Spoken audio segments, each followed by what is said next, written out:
আসসালামু আলাইকুম। যারা এসইও নিয়ে কাজ করেন তারা নতুন আপডেটটা আসার পরে একটু চিন্তিত হয়ে গিয়েছেন। আজকে এই নতুন আপডেট যেটা অগাস্টের 18 তারিখ 2022 সালে এসছে, এই আপডেটটা নিয়ে কথা বলবো। এবং এই কথা বলার আগে একটা কথা বলে নিচ্ছি, আমার টিউটোরিয়াল যারা দেখেন এই পর্যন্ত আমি এসইওর যেই টিউটোরিয়ালগুলো দিয়েছি ইউটিউবে, আমি ইউটিউবের বাইরে কোনো রকম কোর্স করাই না, কোনো প্রো কোর্স নাই, এটাই প্রো। এই কোর্সগুলো যারা করেছেন তাদেরকে কোনো কিছু চেঞ্জ করতে হবে না, এটা হচ্ছে আপনাদের জন্য একটা গুড নিউজ। আরেকটি বিষয় হচ্ছে, আমি আমার এসইও কোর্সের মধ্যে এডিএ কমপ্লায়েন্সের কথা বলেছি, যেটা এসইওর জন্য কেউ ফলো করে না, গুগলও বলে নাই, আপনারাও করেন নাই। এবং আমি বলেছিলাম এটা নিয়ে যাদের মধ্যে ডিসেবিলিটি আছে, যারা চোখে দেখে না, যাদের মধ্যে প্রবলেম আছে কোনো, তাদের জন্য কিছু একটা হবে, তাদের জন্য অবশ্যই কোনো একটা বেনিফিট আছে। তাদের জন্য যদি আপনি কন্টেন্ট লিখেন, তাদের জন্য যদি আপনি একটা ওয়েবসাইট ডেভেলপ করেন, তারা দেখতে পারে, তারা পড়তে পারে, তারা ইউজ করতে পারে, এটা অবশ্যই গুগলের ভ্যালু দেওয়া উচিত। আজকে এই নতুন আপডেটটা আসার পরে আমার ওই ভিডিওটা আপনাদের আবার দেখতে হবে, আমি লিঙ্কটা আবার দিয়ে দিচ্ছি, এই ভিডিও ডেসক্রিপশনে লিঙ্কটা পাবেন। এবং আমি যে ডিসেবিলিটির কথা বলছি, যে এডিএ কমপ্লায়েন্সের কথা বলছি, সেটা কিভাবে এই নতুন আপডেটে বেনিফিটেড হবে এটা আমি আজকে এক্সপ্লেন করব। এখন এই যে নতুন আপডেটটা আসলো, এটা আসলে কি, কাদের জন্য? আপনারা জানেন গুগল সবসময় ইউজারদেরকে ফোকাস করে। আপনার ওয়েবসাইটে যারা ব্রাউজ করে, আপনার ক্লায়েন্ট, তারা কিন্তু আবার গুগলেরও ক্লায়েন্ট। তাদেরকে স্যাটিসফাইড করাই হচ্ছে গুগলের মূল উদ্দেশ্য, এবং আপনারও এটাই উদ্দেশ্য হওয়া উচিত। সেটা না করে এখন ইদানিং অনেক এসইও স্পেশালিস্টরা বিভিন্নভাবে ফিগার আউট করে ফেলেছে গুগল কিভাবে র্যাঙ্কিং করে। তো গুগলকে খুশি করার জন্য তারা কিছু কিছু কাজ করে, কন্টেন্টের মধ্যে গ্রে হেড টেকনিক ইউজ করে, ব্ল্যাক হেড টেকনিক ইউজ করে, যেটা ইউজ করে গুগলকে ধোকা দেওয়ার চেষ্টা করে এবং ফোকাস করে না ইউজারদেরকে। এখন গুগল যেটা করলো, এটার জন্য এই নতুন আপডেটটা তারা রিলিজ করলো, যেখানে গুগল দেখবে, গুগলের যে অ্যালগোরিদম সেটা দিয়ে গুগল দেখতে পারবে যে আপনার ওয়েবসাইটটার মধ্যে একজন ইউজার যখন যায় সে কতটুকু সময় ব্যয় করে, আর আপনার ওয়েবসাইটটাতে যাওয়ার পরে ওইখান থেকে সে কি স্যাটিসফাইড হয়ে বের হয়, নাকি আপনার উইন্ডোটা ক্লোজ করে দেয়, আপনার ব্রাউজারটা ক্লোজ করে, আপনার পেজটাকে ক্লোজ করে আবার সে সেম কিওয়ার্ড দিয়ে সার্চ করে। এই ব্যাপারগুলো এখন গুগল দেখছে, এবং যার ওয়েবসাইটে যত বেশি সময় ইউজাররা অতিবাহিত করবে তার ওয়েবসাইট তত বেশি র্যাঙ্ক হবে। এখন এই ব্যাপারটা বোঝাতে হলে আমার কিছু এক্সাম্পল দিতে হবে যাতে আপনারা বোঝেন। চিন্তা করুন, আমি যেই আপডেটটা আছে সেটা আপনাদেরকে দেখতে বলছি, আমি লিঙ্কও দিয়ে দিয়েছি এবং স্ক্রিনের মধ্যেও শেয়ার করব, আপনারা দেখে নেবেন। এবং এই জিনিসটা এই সম্পূর্ণ পেপারটা অনুযায়ী, এই সম্পূর্ণ আপডেটের যেই কি বলে রিলিজটা হয়েছে, এই সম্পূর্ণ পেজটা অনুযায়ী আমি কথা বলছি, কিন্তু উদাহরণ দিয়ে বলার চেষ্টা করছি যাতে আপনারা বোঝেন। এখন দেখুন, আপনার একটা এলাকায় গেলেন, সেখানে একেবারে প্রথম থেকে শুরু করে 10টা দোকান বলবো না, লাইব্রেরি, 10টা লাইব্রেরি আছে। লাইব্রেরি উদাহরণ দিলে আপনাদের বেশি সুবিধা হবে।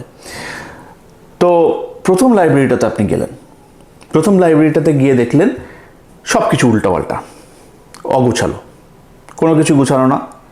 আপনি কোন একটা কিওয়ার্ড নিয়ে সার্চ করেই লাইব্রেরিটাতে গিয়েছেন, যে হ্যাঁ এইটা সম্পর্কে আপনি বইটা পাবেন ভেতরে, ওইখানে আছেও বই, ওই সম্পর্কে বইটা আছেও, কিন্তু বইটা আর খুঁজে পাচ্ছেন না, এমন একটা অবস্থা, অগোছালো। আপনি কি ওই লাইব্রেরিতে বেশিক্ষণ থাকবেন? জাস্ট ঢুকে অবস্থা দেখে বের হয়ে যাবেন, পরের লাইব্রেরিতে যাবেন। পরের লাইব্রেরিতে গিয়ে দেখলেন সব কিছু সুন্দর মতো গোছানো, তো আপনার কাছে ভালো লাগলো, কিন্তু আপনার যে কিওয়ার্ড ফোকাস ওই জিনিসটা নাই। তো আপনি বুঝতে খুব কষ্ট হচ্ছে, আপনি ঠিকমতো বইগুলো সিরিয়ালাইজ করা আছে, বাট ওইভাবে না যেভাবে আপনি চান, ইউজার চায়।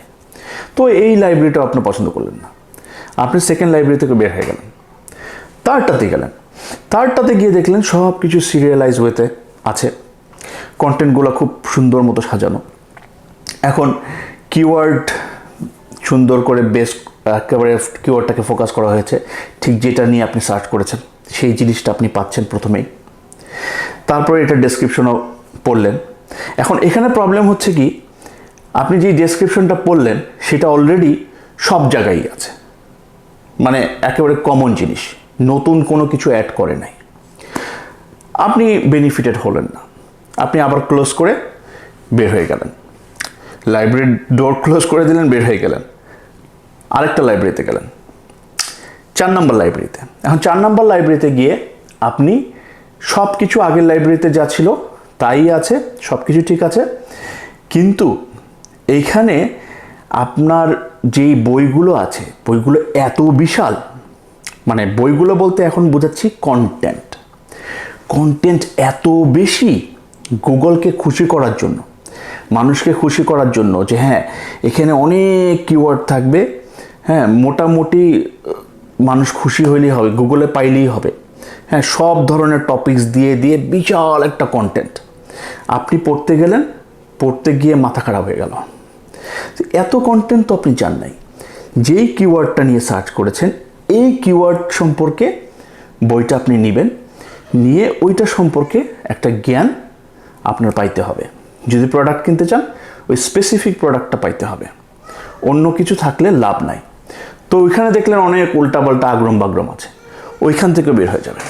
তারপর আরেকটা লাইব্রেরিতে গেলেন, সেই লাইব্রেরিতে গিয়ে আবার দেখলেন যে হ্যাঁ আগেরগুলোতে যা ছিল তাই আছে, এবার খুবই স্পেসিফিক কিওয়ার্ড ফোকাস করা আছে, সুন্দর মতো কন্টেন্টটার মধ্যে বারবার বারবার একই কিওয়ার্ড বারবার নাই, নাইসলি আপনাকে বোঝানোর জন্য কন্টেন্টটা করা হয়েছে, যাতে আপনি এসে একটা ভালো ইনফরমেশন পেয়ে যান, ওইটা ফোকাস করে কন্টেন্টটা করা হয়েছে। এরকম একটা বই পেয়ে গেছেন, আপনি পড়লেন, পড়ে আপনি খুব খুশি হইলেন, খুশি হয়ে এখান থেকে বের হয়ে আর কোনো লাইব্রেরিতে গেলেন না। এই যে আর কোনো লাইব্রেরিতে গেলেন না, এই জিনিসটাই গুগল বের করতে পারবে। এটা বের করা সহজ, আপনার যে ব্রাউজারে যে সেশনটা ক্রিয়েট হয় এইটাতে ওরা দেখে যে আপনি এই কিওয়ার্ড দিয়ে সার্চ করে কোন সাইটটাতে গিয়ে একেবারে ফাইনাল রেজাল্টটা পেয়েছেন, এই জিনিসটা গুগল এখন থেকে দেখবে। আরেকটা কথা হচ্ছে, আপনি যদি প্রোডাক্ট সেল করেন, এবার লাইব্রেরি থেকে একটু বের হয়ে যায়, এবার প্রোডাক্টের কথায় আসি। ধরুন আপনি একটা প্রোডাক্ট সেল করছেন, আপনার ওয়েবসাইটে একটা প্রোডাক্ট সেল করছেন। এখন প্রোডাক্টের অবশ্যই অনেকে সেম প্রোডাক্টটা কিনেছে, আপনি যদি ওই প্রোডাক্টের রিভিউগুলো দিয়ে দেন, রিভিউ রাখার একটা ব্যবস্থা রাখেন, মানুষ আপনার প্রোডাক্ট সম্পর্কে রিভিউ দিবে, আপনার প্রোডাক্টটা সে কিনেছে, এটা কীরকম, কী কী তার ভালো লেগেছে, এগুলো সম্পর্কে একটা রিভিউ দেয়, এই জিনিসগুলো যদি আপনি অ্যাড করেন, এইটাও গুগল পছন্দ করে। কারণ রিভিউ দিলে অবশ্যই যে ইউজার, যে প্রোডাক্টটা কিনবে, কাস্টমার, তার জন্য ভালো, সে ডিসাইড করতে পারে কোন প্রোডাক্টটা নেবে। এবং যারা প্রোডাক্ট সেল করে অনলাইনে, তাদের জন্য আরেকটা ব্যাপার খুব খেয়াল রাখতে হবে, সেটা হচ্ছে প্রোডাক্টের যে ডেসক্রিপশনটা দিবেন এইটা হইতে হবে, চেষ্টা করবেন সবচাইতে ভালোভাবে দিতে। এমনও হতে পারে হয়তো বা প্রোডাক্টটা আপনার কাছে নেবে না, আপনার কাছ থেকে নেবে না, কিন্তু আপনার সাইটটাকে সে বুকমার্ক করে রাখবে, কারণ আপনার সাইটে এক একটা প্রোডাক্ট সম্পর্কে খুব ভালোভাবে সে জানতে পারে। তখন সে বারবার আপনার সাইটে আসবে, রিভিজিট করবে এবং সেই প্রোডাক্টটা সম্পর্কে জানবে, অন্য একটা ভালো জায়গা থেকে হয়তো বা কিনবে, কিন্তু আপনার সাইটে বারবার সে ভিজিট করবে শুধুমাত্র এই একই প্রোডাক্ট যেখান থেকে অন্য একটা জায়গা থেকে কিনছে, কিন্তু আপনার সাইট থেকে ডেসক্রিপশন দেখে নিচ্ছে যে হ্যাঁ এই প্রোডাক্টের ডেসক্রিপশনটা এই সাইটে বেশি ভালো করে দেওয়া আছে। ইভেনচুয়ালি এই সাইটগুলো আস্তে আস্তে র্যাঙ্কে চলে যাবে, প্রথম দিকে চলে যাবে। তখন যেই ক্লায়েন্টটা আপনার সাইটে ঢুকে ঢুকে ডেসক্রিপশন পছন্দ করতো, প্রোডাক্টের ডেসক্রিপশনটা আপনার সাইট থেকে পড়তো, ওই রকম নেক্সট যারা আসবে ক্লায়েন্ট, তারা আবার আপনার কাছ থেকেই কেনা আরম্ভ করে দিবে। কারণ এতদিনের মধ্যে গুগল আপনার সাইটটাকে র্যাঙ্ক করবে একেবারে উপরে, কারণ অনেকেই আপনার সাইট থেকে প্রোডাক্টের ডেসক্রিপশনটা দেখতে পছন্দ করে। তো যে জিনিসটা আমি বোঝাতে চেষ্টা করছি, গুগলকে খুশি করার জন্য কন্টেন্ট বানাবেন না। কাকে খুশি করার জন্য বানাবেন? আপনার ক্লায়েন্টকে, যে মানুষটা আপনার ওয়েবসাইটটা ব্রাউজ করছে সে যাতে স্যাটিসফাইড হয়।